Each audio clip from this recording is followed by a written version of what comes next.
I've always believed work hard, stay busy, keep pushing forward was the truth about being a productive human being. How many of you believe the same thing?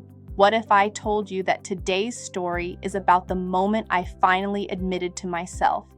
Working harder was actually the thing keeping me and my family poor. We owned 2 restaurants, worked 80-hour weeks, paid our bills on time, and we still couldn't afford to write one tuition check for our daughter's school. That's the moment I realized I'd been carrying 3 beliefs my entire adult life, and every single one of them was wrong. This was 2007.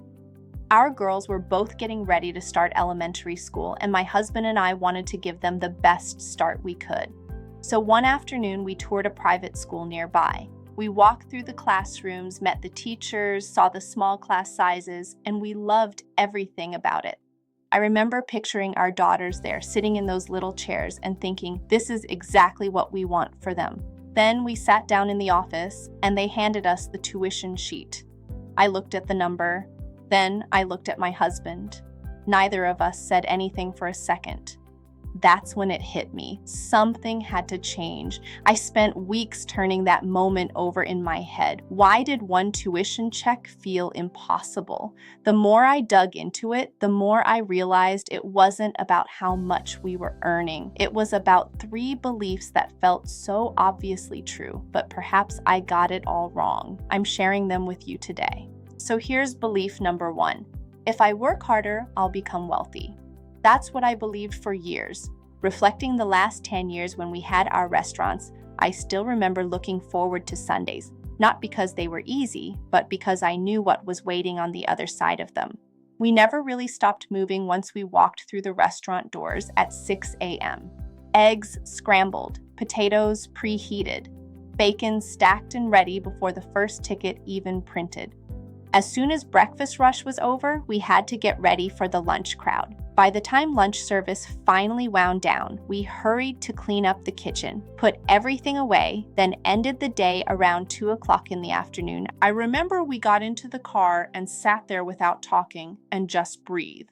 Sunday afternoons was the only time off we had, and we both knew exactly what we were going to do with it. Go home and sleep like the week hadn't just flattened us. I remember sitting there one of those Sundays, still in my apron, too tired to even start the car, thinking, I am working as hard as a human being can work. Why doesn't it feel like we're getting ahead? Here's what I know now that I didn't know then. I was solving the wrong problem. I thought the gap between us and wealth was a gap of effort. It wasn't. It was a gap of knowledge. We were investing 80 hours a week into our restaurants, but almost 0 hours into our financial education. If I could go back, I would trade 1 hour a week from the business and give it to my own education. I would use that 1 hour to learn tax strategy, investment ideas, or basic financial literacy. That 1 hour, compounded over 10 years, would have made a significant difference. The second belief was, taxes are just part of life. I think about the day we sold the first restaurant. The buyer asked almost in passing, "What's your tax strategy for the sale?" I looked at him without any good answer and thought to myself, strategy? Don't we just pay the capital gain tax like everyone else? I was so wrong. We had an accountant. We had never had a strategist.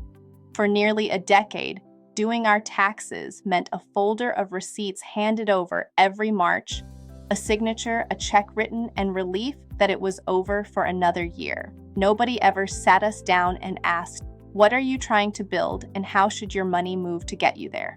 If I could do it differently, I would have walked into that accountant's office in year 1 and asked a different kind of question. Not, what do I owe, but what am I missing? I would have asked about retirement accounts before we needed them, not after we'd already lost years of compounding.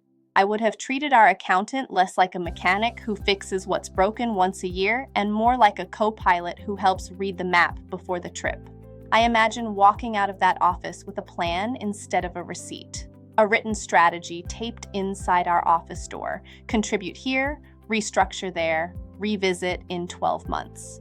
It might be boring and unglamorous, but it's worth more than almost every dollar we spent trying to grow the business itself. The last belief is, if there's money left over at the end of the month, we'll save it. That sounded reasonable. After all, our restaurants were busy. We were paying our bills. Money was coming in every day. We assumed that if we continued to maintain the business, there would naturally be something left over to save. The truth was, there rarely was.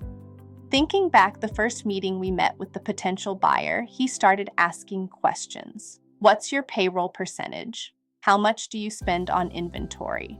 Which menu item gives you the highest profit margin? I just looked at him. I didn't know. We had owned restaurants for nearly a decade, yet we couldn't answer some of the most basic financial questions about our own business. Then the buyer said something I'll never forget. If you don't know which menu items make you money, how do you know what to keep or remove? He was right. So we went back and tracked everything. Every ingredient, every hour of labor, every seasoning down to salt and pepper. We assumed our most profitable item was our steak and shrimp dinner because it had the highest price on the menu. We were completely wrong. After calculating the true food cost, seasoning, labor, and food waste, we discovered it wasn't nearly as profitable as we thought. The real winner? A simple breakfast plate.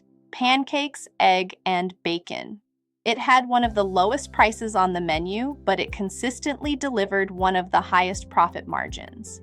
That completely changed how I thought about tracking expenses. I think about all those months where we told ourselves, it'll balance out, something will be left, and it almost never was. Not because we weren't earning enough, but because we never gave the money a job to do before it disappeared into groceries, gas, and 100 small decisions we never tracked. That's when we started tracking our household finances very carefully. Wealth isn't built by hoping there's money left at the end of the month. It's built by giving every dollar a purpose before you spend it. Going back to that private school tuition story, that was the wake-up call. Today, my goal is to share the lessons that took me almost a decade to learn, so you don't have to. If this helped, hit thumbs up, subscribe, and turn on notifications so you don't miss the next story, the one where we finally made progress and saved our first $50,000.